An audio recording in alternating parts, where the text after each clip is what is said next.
सबसे पहले नजर डालते हैं अब तक की बुलेटिन। जी बिल्कुल, बिहाड़ी के नवाही इलाका 93 के छोटे किसानों का कस्सियाँ उठाकर एहतजाज किया है। चौधरी शबीर की क़यादत में किसानों ने एहतजाज करते हुए कहा कि मोहसिन शाह लिंक कैनाल से 43, 45, 53, 55, 93 के सैकड़ों मुरबा जात का रकबा सराब होता है, जबकि नहरों की फल सफाई महकमा नहार ने करवानी होती है, मगर हमारी लिंक कैनाल में फल सफाई ना होने की वजह से पानी टेल तक पहुंचता ही नहीं, जिसकी वजह से हमारी ज़मीनें बंजर हो रही हैं। उन्होंने कहा है कि हम जब तक महकमा नहार को पैसे ना दें तो फल सफाई नहीं करते। इस वक्त मकई, कमाद, चावल, कपास और चारा वगैरह की फसल का वक्त है और नहरी पानी की शदीद ज़रूरत है। हमसे महकमा सालाना आबियाना वसूल करने के बाद फल सफाई नहीं करता, जिससे छोटे किसान शदीद परेशान हैं। एक्सियन और SDO नहार फौरी इस मामले का नोटिस लें ताकि किसानों को नहरी पानी बिला तत्तल जारी रह सके। जी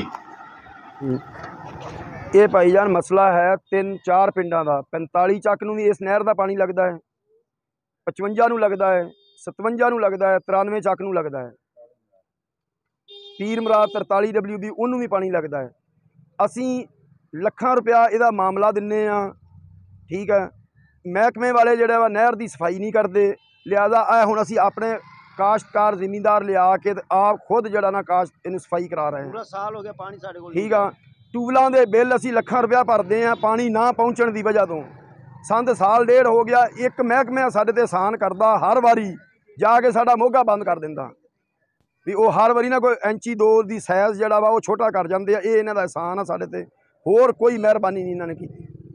फिर यह कुकारियां वाले पुल तो लैके 45 वाले आखिरी पुल तक ਜਿਹੜੇ लोगों ने जानवर बन्ने आ नहर के उपर, वो इन्होंने कोई वो खिलाफ कार्रवाई नहीं की। 20 बारी असी दरखास्त दित्तियां, लड़ाइयां लड़ियां, वो जानवर मरते हैं, वो नहर दे विच जो गंद है वो नहर दे विच गोया नहर दे विच, कोई ये बारे नहीं इन्होंने एक्शन लिया।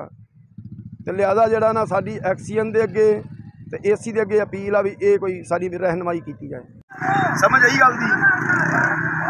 असी ਲੱਖਾਂ के हिसाब नाल ट्यूबल का बिल भरते हैं तो महकमा ਜਿਹੜਾ ਵਾ ਜਿਹੜਾ ਕੋਈ ਫੰਡ ਆਉਂਦਾ ਨਹਿਰ ਦਾ ਲੈ ਕੇ ਖਾ ਜਾਂਦੇ ਆ, ਸਾਨੂੰ ਕੱਖ ਵੀ ਨਹੀਂ ਮਿਲਦਾ। ਅਸੀਂ ਆਪਣਾ ਹੁਣ ਜ਼ਿਮੀਂਦਾਰ ਲਿਆ ਕੇ ਸਾਰੇ ਤੇ ਆ ਖਾਟੀ ਕਰਾਉਣ ਡਏ।